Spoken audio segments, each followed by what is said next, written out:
सुबह सुबह सरिता देवी पूरे घर में शोर मचाते हुए अपना चश्मा ढूंढ रही होती हैं और अपनी बहू पर चिल्लाते हुए कहती हैं, अरे मीनाक्षी, कहाँ मर गई है तू?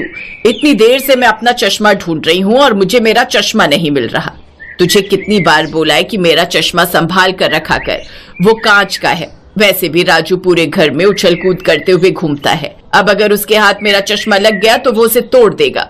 तभी मीनाक्षी सिर्फ अपने ससुर और सास के लिए हाथ में चाय लेकर आती है और उसके बाद मुस्कुराते हुए अपनी सास से कहती है, माँ जी आप इतनी फिक्र क्यों करती हैं? अगर चश्मा घर में ही है तो घर में ही होगा ना, आप बेकार में इतना गुस्सा क्यों हो जाती हैं? तू तो जानती है मीनाक्षी बहू, मुझे बिल्कुल भी अच्छा नहीं लगता जब मेरी कोई भी चीज सही जगह पर ना मिले।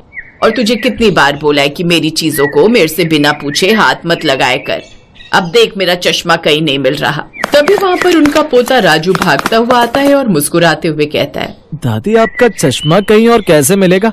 वो तो आपके सिर पर है, आपने तो अपना सिर ऊपर करके देखा ही नहीं। तभी सरिता अपना सिर खुजलाते हुए देखती हैं तो उनका चश्मा उन्होंने खुद ही अपने सिर पर लगाया हुआ था और वो उसे चारों तरफ ढूंढ रही थी। ये सब कुछ होते हुए देखकर मीनाक्षी अपने मन में कहती है, हे भगवान, मुझे कैसा ढीला ढक्कन ससुराल मिला है। सच में इस घर के लोगों में तो जैसे समझदारी है ही नहीं। बस मैं यही चाहती हूँ कि मेरा राजू भी ऐसा ना निकले। थोड़ी ही देर में प्रभास यानी मीनाक्षी का पति उसे आवाज लगाते हुए चिल्ला रहा होता है और उसके पास आकर कहता है, मीनाक्षी तुम जानती हो कि मुझे ऑफिस जाने के लिए लेट हो रहा है और तुमने अभी तक मेरे कपड़े नहीं निकाले। अब मैं आज ऑफिस क्या पहन कर जाऊँ? तुम तो जानती हो ना कि रोज मेरे ऑफिस जाने से पहले मेरे कपड़े तुम ही निकालती हो। हाँ प्रभास जी, पर मैंने आपके कपड़े निकाल कर पहले से ही अलमारी में हैंग कर दिए थे। आप जाकर अलमारी खोलकर देखेंगे तो आपको अलग से ही अपने कपड़े नजर आ जाएंगे। ओह, मैंने तुम्हें कहा था कि उनकी इस्त्री खराब ना हो इसीलिए कपड़े हैंग कर देना। सॉरी, मैं भूल गया था।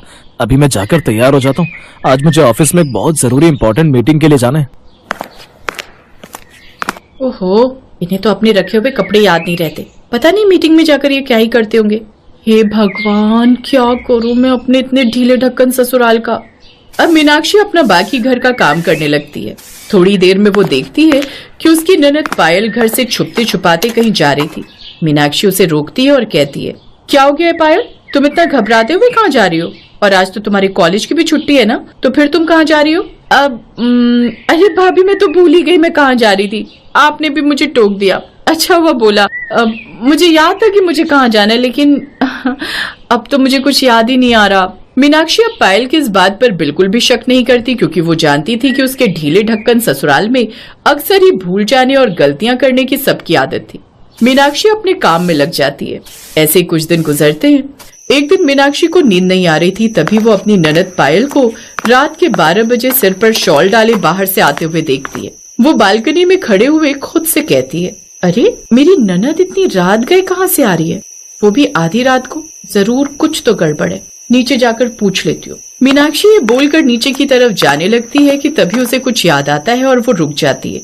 नहीं नहीं नहीं नहीं, मैं अपनी ननद से अभी कुछ नहीं पूछूंगी, क्योंकि अगर मैं उससे कोई भी बात करने जाऊंगी तो फिर वो कोई ना कोई बहाना बना देगी। इसका मतलब राजू के अलावा कोई और भी है ससुराल के अंदर जो बिल्कुल भी ढीला ढक्कन नहीं है। मुझे पता लगाना ही होगा। अब मीनाक्षी अपनी ननद की जासूसी करने में लग जाती है।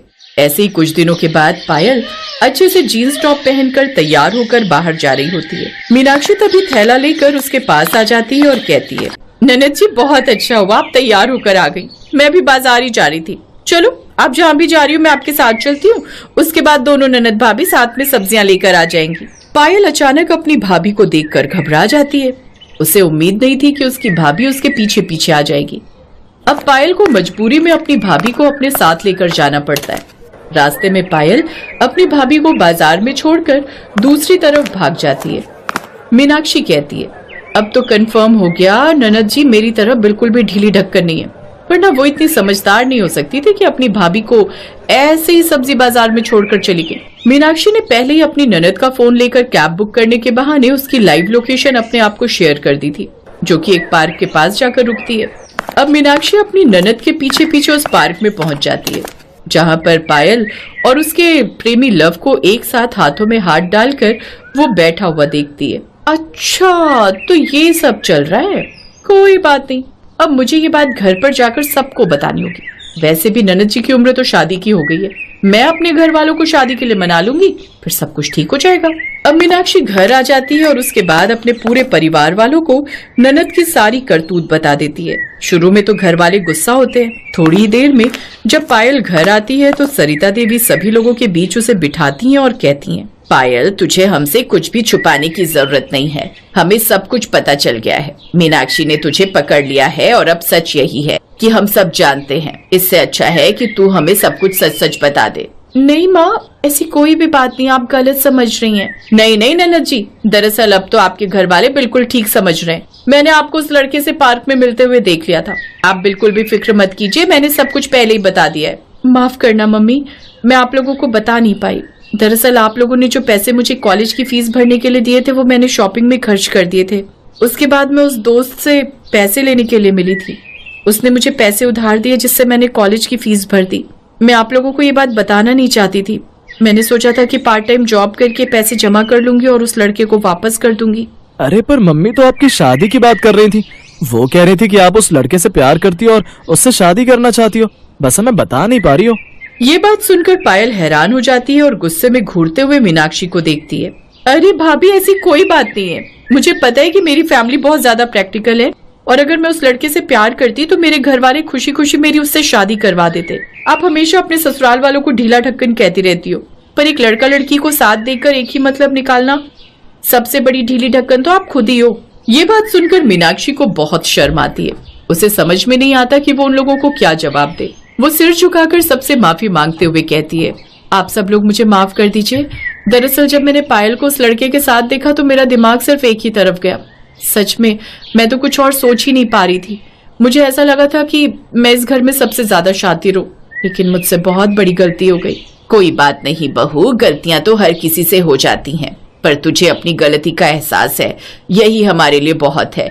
और भले ही हम लोग जितने भी ढीले ढक्कन हों, लेकिन हम लोगों में इतनी अकल है कि हमें क्या करना चाहिए और क्या नहीं। मेरी बेटी बहुत समझदार है। अगर वो सच में किसी से प्यार करेगी तो हमें खुद आकर बता देगी और हम उसकी पसंद को कभी मना नहीं करेंगे। सरिता की ये बात सुनकर पायल बहुत खुश होती है और उन्हें गले से लगा लेती है, जिसके बाद सब कुछ ठीक हो जाता है। मीनाक्षी को समझ आ जाता है कि वो अपने आप को कुछ ज्यादा ही शातिर और अपने ससुराल वालों को ढीला ढक्कन समझ रही थी। उसके बाद वो फिर से सबकी इज्जत करने लगती है और कभी उन्हें कमजोर नहीं समझती।